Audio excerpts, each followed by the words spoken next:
Hi, Michael Sroka here, producer and host of the Twin Galaxies podcast, and I'm here to bring you a review of EA Sports NHL 11.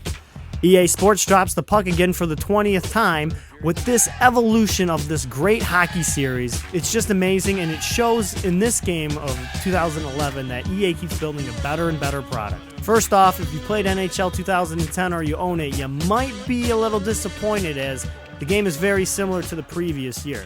I'm not saying that NHL 10 is bad, it's not much different. You're pretty much buying the same game. There's some new rosters and a couple new features, which I'm going to get to. The modes are pretty much the same, untouched, with the exception of a new mode called Hockey Ultimate Team. This mode is borrowed from the other EA titles where you collect cards of players, uniforms, arenas, power-ups, and you basically try to assemble a team which you take online and play other people online. It's basically a glorified GM mode designed for online play. We all know that in sports video game franchises that gameplay in most sports games gets better and better every year. This year, EA tweaked the NHL 2010 game to perfection with a few slight annoying additions. EA Sports' quoted real-time physics engine feature does bring a lot to NHL 11 that NHL 10 does not have. The checking feels almost as natural as gameplay in such games as NHL 94 for the Sega Genesis. Location and timing to make the perfect checks and animations in the game feels flawless. This year, computer goalies are not always in the perfect position or the perfect angle to stop your shot, so you can't do the same scoring move over and over again as you may have done in NHL 10 or NHL 9.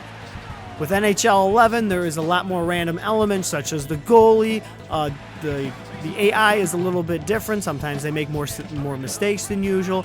But the one feature of randomness that gets a little old too quick is the new feature of broken sticks, which is based on feedback by fans of the NHL series that it was needed. Well, this feature adds a lot of realism, but it seems to me that it happens way too many times during a game. What else is new to gameplay is the new face-off system has added more depth to the game. You have many options now by either drawing the puck back to your left or right on your backhand, your forehand, or you can tie up the other centerman and let a teammate come in and take the puck to win the face-off. The presentation of NHL 11 is very stunning. The images and the replay feels like you're watching an NHL game on TV. But as the other EA game sports, the commentary is repetitive. Over and over again, the same audio, the same cliches. As you take a look at the opportunity right there on that goal, it came by rushing the puck and he didn't miss it. But it started with the speed wide, and once you get your mow up, if the defensive guy commits, you can get around him to the slot.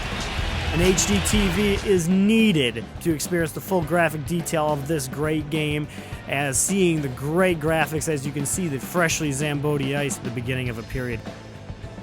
The main reason you may need to go out and pick up NHL 11 this year is the EA Sports Hockey League. Basically, it's an online hockey team with your friends and you compete in monthly championships. This mode is very similar to the offline mode of Be a Pro, except it's you working with your teammates on position, creating plays. This is the closest mode to the real thing. Voice chat and communication is very key to being successful in this mode of online play. Now, the overall value of this game is very, very high. $59.99 is always a tough amount of money to spend on a sports game that within a year, you're not going to really pick it up. Of course, if it's, this game, if it's NHL 94, it's still the best hockey game of all time, but that's just my opinion. But this is, if you're going to play online, this is a must-buy, especially if you're going to play in the EA Sports Hockey League. Being part of a 6-man team is worth every penny. If you're not planning to play online, then a used copy of NHL 10 or 11 might do you in. I give this an overall 9.5 out of 10, and it is the best hockey game to date, with the exception of NHL 94. If NHL 94 had an online mode, well, then NHL 11 might have some competition.